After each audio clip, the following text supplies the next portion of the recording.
Hey there, kids. This is chapter 23 from the Oddmire, Book 1, The Changeling. Tin could barely see the thin, prickly vine that looped around his ankle in the gloom. As he reached down to free himself from it, a tiny barb greedily bit his thumb. He sucked on the injury, and the coppery taste of blood mixed with the earthy grime and dust of his journey. Ahead of him, Cole pulled back his own hand as another thorn caught him in the same thumb. The boys pushed forward. All things considered, a cut was nothing. They were lucky they hadn't already been carved to tatters in the dense maze of thorns as they did their best to keep up with Candlebeard. The whole thing felt wrong to the pit of Tin's stomach. It was more than darkness, more than pain. The vines were moving, bending, creeping, like living snakes as the boys traveled beneath them, the path opening ever so slightly ahead of them, closing ever so stealthily behind them. Cole stopped, and Tin drew up beside him. "What's wrong?"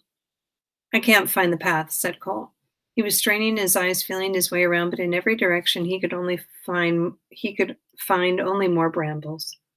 Up ahead, they could see the Hinky Punk's light flickering weakly behind the layers and layers of the dense vines. "Candlebeard!" Cole called. "Come back, we're stuck." The candlelight neared, and they could just barely make out the old man's face behind the wall of thorns. "I'm so sorry," he whispered. His voice was dry and crackled, like broken chalk.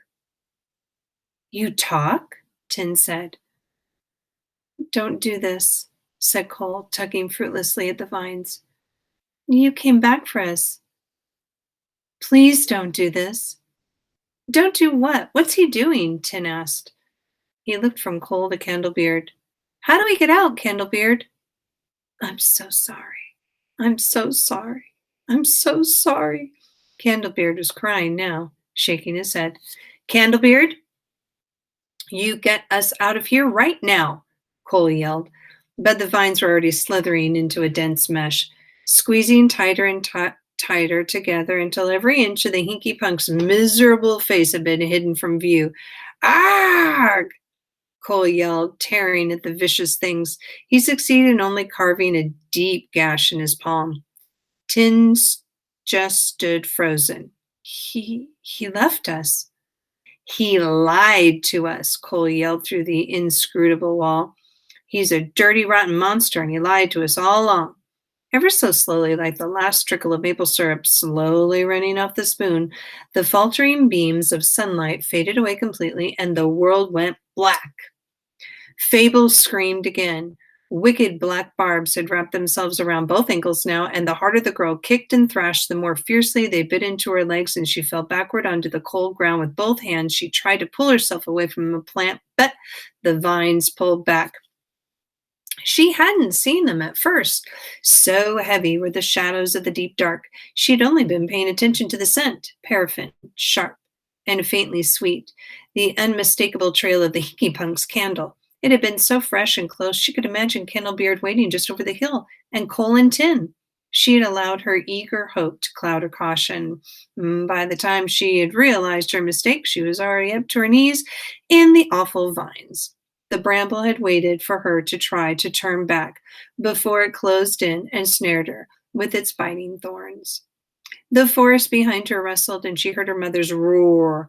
Moonlight cut through the forest canopy like a spear, and Fable could see clearly the vines that had trapped her. They were writhing like a mess of vipers clamoring to overtake her, long tendrils reaching out of a massive mountain of thorns. In another instant, Fable's mother was looming over her, beastly muscles ripping under heavy fur and dark lips curling back over monstrous fangs. Fable breathed a sigh of relief. The big bear tore at the vines holding Fable's feet. Fable felt her legs yanked up and down with each swipe. The beast's long talons should have carved easily through the cords, but blow after blow, they held fast. The queen barked with pain and fury, but she did not relent. Fable could see blood on her mother's paws. The brambles shuddered and swelled in the dim light. Fable watched in horror as a new wave of dark vines bulged forward, rolling toward them with the main bulk. Her mother fell back. Fable clawed at the ground, trying to get away before she was buried beneath the oncoming cascade. She found nothing to grip but damp, slippery leaves. She heard a sharp crunch and a snap of wood splintering to her left, just as the wave of thorns swelled in front of her, and then a deafening crack echoed through the forest, and a mossy tree trunk, thicker around than Fable herself, came crashing down on top of the slithering brambles her mother had thrown an entire tree at the vicious vines. The painful pressure around Fable's ankles loosened. She pulled her foot back experimentally. The vines tried to hold her, but crushed as they were under the weight of the trunk. They had lost most of their strength. Fable was twisting her feet this way and that to slide them free when she felt a sudden grip on her waist. Startled, she wrenched her arm away. "It's me," said a familiar voice. She blinked up at Annie Burton. "Take my hand," Annie urged. "Come on." Fable took Annie's hands in hers and kicked to the vines as the woman had pulled. They sliced at her legs angrily, but she ignored the pain. "It's not good," grumbled the goblin from somewhere behind them. "They didn't let go until they're satisfied." "You could help us, you Crichton," Annie barked over her shoulder, kicking at the creeping plants as she kept a firm grip on Fable. Inky black tendrils were beginning to peek over the top of the fallen tree. It would not take the bramble long to overcome the obstacle. Fable felt the ground shudder as her mother bounded atop it to swipe at the nasty things. "Y'all see me getting that close," Cole called back. "Even if the bramble lets the wee witchy free, it'll just take another in her place." "I suppose you'd rather just let it have her?" Annie demanded. "It's not having me." "Ugh," Annie grunted in disgust. "Please don't let it take me," Fable squeaked.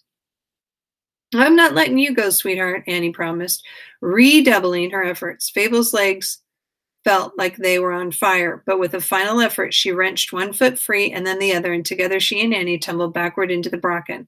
Fable gasped, panting, and pushed herself to sitting. For one terrifying moment, she couldn't see her mother. Where was she? She had been atop the tree trunk only a moment ago. Dread crept into Fable's mind. Had the bramble taken her mother in Fable's place? And then the ground shook as the bear landed hard beside them. The big beast's hot breath blew Fable's curls around her forehead, and Fable smiled. The bear grunted. Her muscles quivered, and she slumped to the ground, panting. Her shoulders rose and fell. Her whole body shuddered until the bear was gone. And the queen was a woman once again, panting heavily beneath her heavy fur cloak. Fable turned her eyes warily back to the bramble. The tendrils pinched beneath the tree remained where they had been trapped, as lifeless and still as if they never had anything more than harmless forest foliage. "Stopped," Fable whispered. "That's not good," said Cole. "Not good?"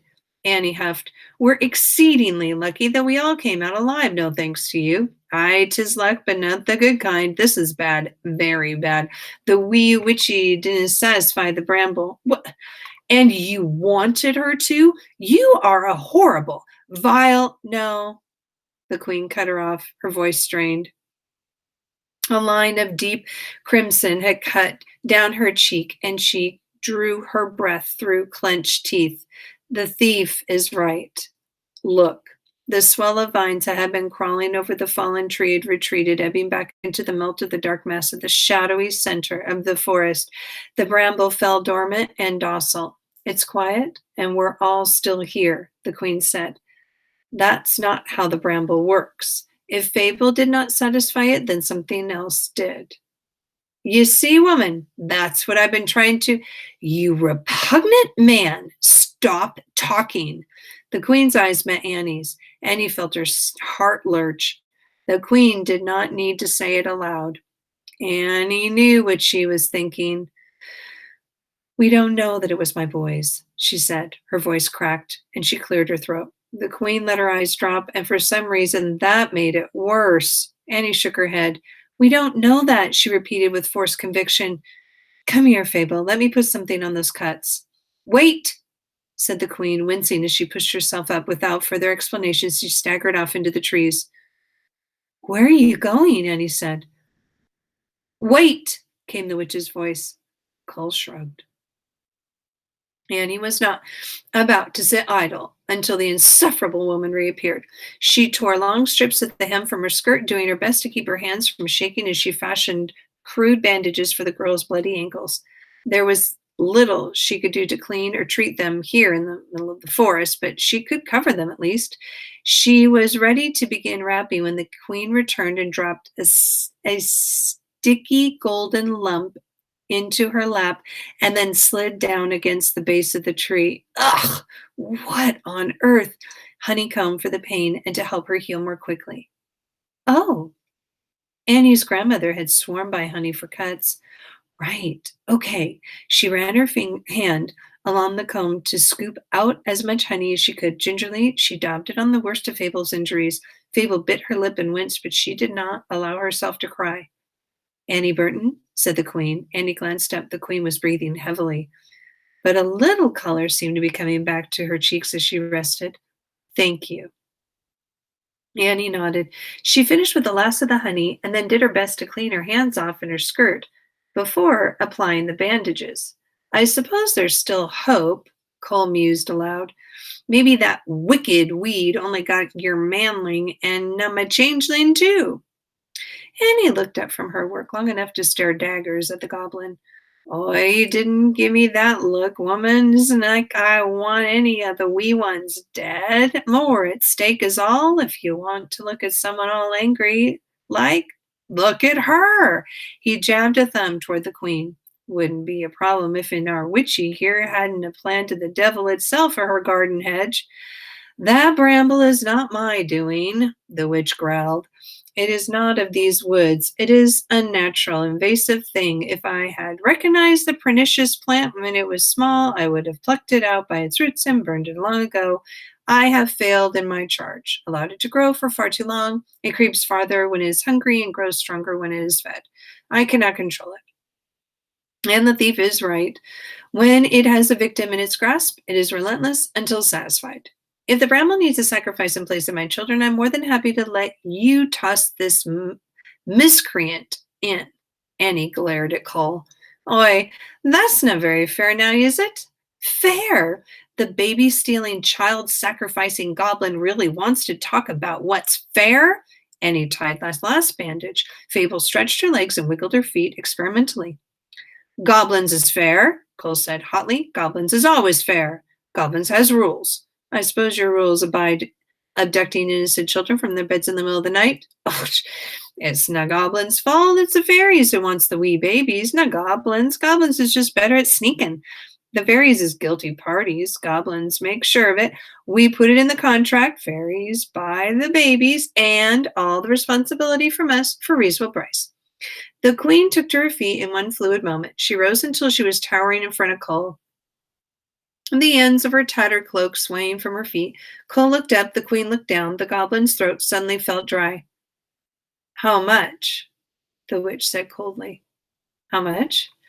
You say you sold children to the fair folk for a reasonable price. How much? Thinking of getting into the baby selling business? Cole nodded with a weak smile.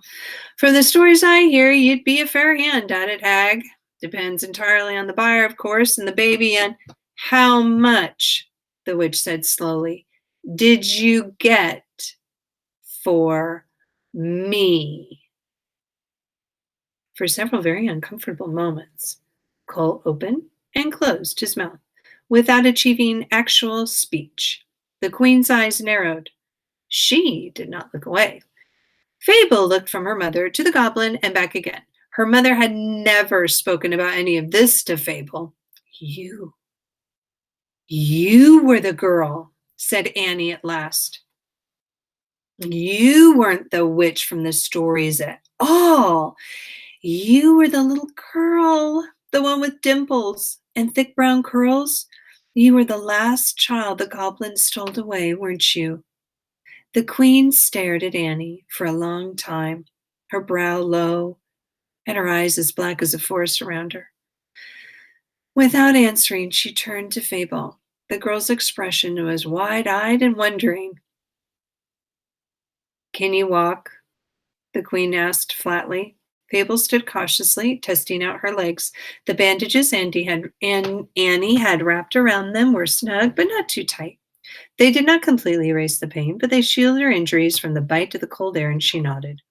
The queen spun, her bearskin cloak sweeping across the face of the speechless goblin. We have stalled long enough, she said, pressing on up the forest path that wound around the bramble.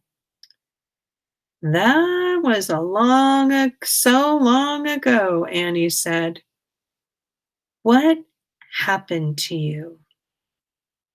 The queen of the deep dark did not turn to face her. We will find your children, Annie Burton, she said. And that is the end of chapter 23. And this is what chapter 24 looks like.